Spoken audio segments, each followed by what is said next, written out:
पुराने समय की बात है। एक छोटे से गांव में आकाश नाम का एक लड़का रहता था। वह अपनी दादी के साथ रहता था, जो बहुत बूढ़ी थी।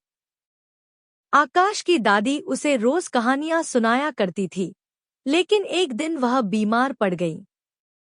वैद्य ने कहा कि उन्हें एक दुर्लभ जड़ी बूटी की जरूरत है, जो पास के जादुई जंगल में मिलती है।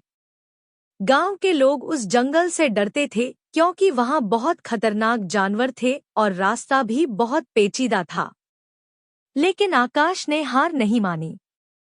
अपनी दादी को ठीक करने के लिए वह अकेला ही जंगल की ओर निकल पड़ा।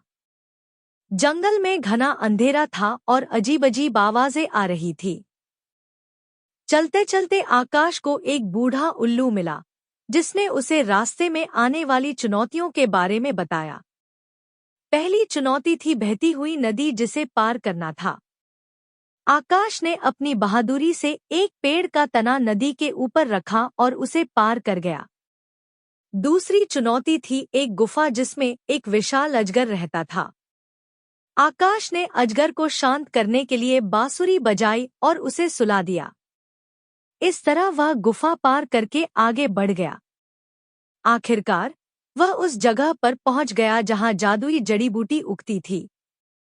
उसने जड़ी बूटी ली और बिना देर किए वापस गांव की ओर चल पड़ा।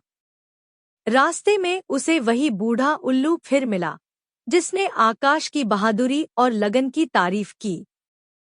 गांव पहुंचकर उसने अपनी दादी को जड़ी बूटी दी और कुछ ही देर में वह ठीक हो गई। दादी ने उसे गले लगा लिया।